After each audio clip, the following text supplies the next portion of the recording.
On this episode of the Red and Gold Report, we're going to be talking about the Chiefs' first rookie mini camp of the offseason, and we're going to be wondering who should the Chiefs add next in free agency? So, first up, right now, the Chiefs are in the middle of their first rookie mini camp of the offseason. There are more than 60, yes, more than 60 different players participating. Now, that doesn't mean that the Chiefs have somehow signed over 60 rookies to permanent contracts or something. There's some guys who are there that they just didn't stick on in past years, and there are guys there that they're just there to try out. So here's some news out of rookie minicamp. Rookie first round corner Trent McDuffie, who we're all very excited about, is learning both the outside corner and the nickel positions. In all of his interviews, he appears to be really hyped to be with the Chiefs. He's very excited to be playing both positions. Personally, I'm really hoping that he can play the outside corner position this season because I see a lot of value there, and I would like to see what L'Jarius Sneed can do if he's able to be a dedicated slot corner.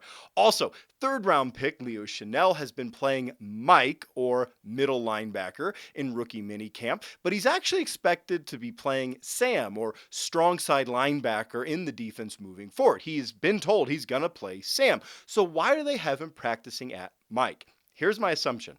I think that the coaches are doing this just to give him more flexibility. He could maybe start at Sam and be a backup at Mike, but also Mike calls the plays. So it'll force Leo to pick up the defense even quicker because he's going to be calling the plays in this rookie minicamp. Also, rookie safety Brian Cook has been limited in practice with a shoulder injury. Rookie wide receiver Sky Moore is dealing with a hamstring issue, but neither injury looks like a big problem moving forward. And speaking of Sky Moore, he's been fun to watch in press conferences. He's super pumped about the Chiefs' offensive system. He thinks it's a great fit for him, and that there's just no way to stop the Chiefs' playbook. And speaking of players who are excited to be on the Chiefs, seventh round rookie corner Jalen Watson recently told a great story about getting drafted. He said he was at home and he was getting frustrated, disappointed that he hadn't been picked in the fifth or the sixth rounds, and he really wanted to go to the Chiefs, but he was kind of giving up hope on that when he gets this call from the Kansas City Chiefs that he has been drafted. So he jumps out of his seat and he starts running full speed down his street with people yelling, "What's wrong? What's wrong? Who is it?" And he yells back, "It's the Chiefs." So you got to love that level of excitement. But maybe the most exciting news out of rookie minicamp for me is that receiver Justin Ross is looking good. He looks quick in and out of his cuts, and he looks healthy. He said in an interview, "I feel good. I feel good. Of course, I'm ready to prove everybody wrong," which I'm hoping that he does. I mean, remember, this is a guy who, before discovering a rare neck condition and before injuring his foot and before losing 15 pounds to COVID, well, he was universally considered a top 10 draft talent. So keep an eye on him moving forward for sure. And hey, real quick, if you're not subscribed to the Red and Gold Report yet, make sure you hit that Red and Gold Report subscribe button on YouTube, like this video, hit that notification bell as well. But here's what I'm really most interested in discussing in this video. Who should the Chiefs add to this roster next in free agency? This is always an interesting point in free agency because all the young, big name free agents basically signed in March. Then, for some weeks in free agency, you saw teams adding backups and players to compete for spots, add depth, or just lesser known guys who might start. Then you have the NFL draft. And typically, after the draft, the players that are left in free agency are guys who have age, injuries, or both working against them. However, you always have a handful of veteran free agents who sign after free agency and still go on to make real impacts on their team. And if you have the benefit of already having your draft class in tow, well, then you know precisely what holes you still have to fill on your roster. Now, the salary cap is still getting resituated as the team signs its rookie class, but I believe that the Chiefs still have the salary cap capacity to sign 2 or maybe even 3 seasoned veterans to 1-year deals worth between $1 and $5 million, let's say, to fill these specific roles that are still on the roster that need to be filled. So the question is, where are the holes on this roster where our team needs a veteran? And where are some veterans that are still available in the market? And what are the fits here? Well, starting on offense, I think it's an interesting conversation.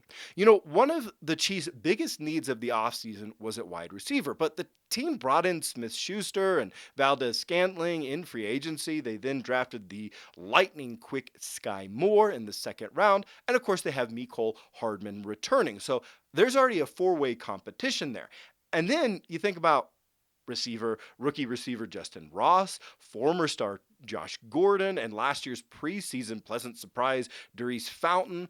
They're all competing just to make the roster, right? So it probably doesn't make sense to add another receiver at this point. The team also seems equally set at running back right now after bringing back Gore and signing Ronald Jones in free agency, and they drafted Isaiah Pacheco. And on the offensive line, though, I do think there is a hole. On the offense line, the hole we have is at right tackle. Yes, I am very excited about Darian Kennard. I'm really excited about him, but there's going to be some transition there, right? But with Lucas Niang still returning from injury, well, right tackle could be a spot where we could bring in a veteran. So here's a crazy idea. How about Eric Fisher? Yes, Eric Fisher, that Eric Fisher, the Chiefs' first overall draft pick in the 2013 draft, Eric Fisher. I mean, yeah, I know he was just kind of okay last season. I know he has struggled with some injuries, but his price is probably very reasonable at this point. He already knows the Chiefs system. He could provide a great backup option at left tackle. And he started at right tackle for the Chiefs back in the day, so it's not a brand new position for him. So why not add him? Why not add him to the competition if his price is low enough? And if it's not Eric Fisher, the Chiefs could also kick the tires on former Seattle and Houston offensive tackle Dwayne Brown if he would be willing to switch from left to right tackle, of course. Bouncing over to the defensive line is really a great spot to think about where the Chiefs could still add a player. Former Bears Pro Bowl defensive tackle Akeem Hicks is still a free agent. He has not been signed. Hicks is 32 and he's also been nicked up, but he played well last year. He played well. In just 9 games, he had 3.5 sacks, and according to PFF, he had 5 quarterback hits, 15 pressures. Those are good numbers, and he only played in, well, half the season. Actually, they're better numbers than current Chief Derek Nottie, who's set to start right now alongside Chris Jones, a defensive tackle. So that could really be a great addition to come in and add Akeem Hicks and get another starter, a quality starter on defensive line. At defensive end, it would be wonderful to add a starter to allow Frank Clark to come off the bench as backup, right? I would love to see Carl Loftus start, obviously as a rookie, and then, have Frank Clark maybe go into a backup position if we could sign a veteran. Jadeveon Clowney is still a free agent, and with 9 sacks, 32 quarterback hits, hurries, 32 quarterback hurries, 10 quarterback hits, and 53 total pressures last year. He certainly was a better pass rusher last year than Frank Clark. Or the Chiefs could just bring back Melvin Ingram. That seemed to work last year.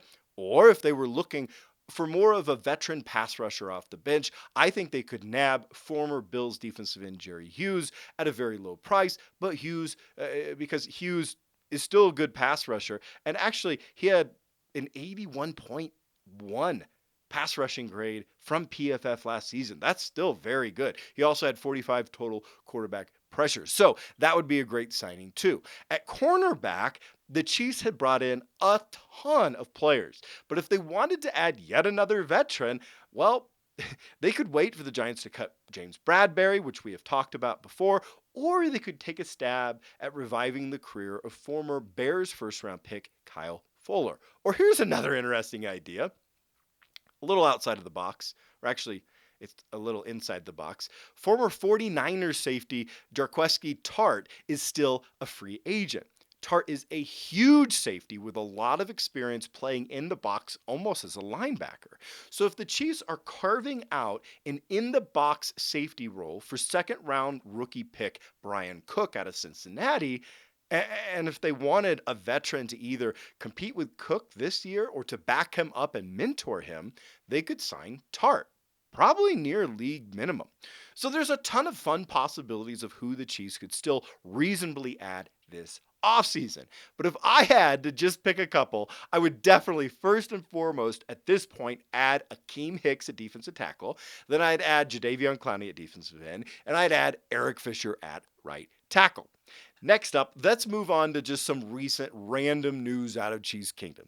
So, in other news, the Chiefs have actually released Austin Ryder. Ryder was our starting center. You probably remember him from a few years ago before he was unsigned and replaced by Creed Humphrey last offseason. Ryder was signed this offseason, hopefully to be a quality backup at offensive center. However, my best guess is that after an injury plagued season last year, he might just not have had the physical ability left anymore to be up to the task. So he was released.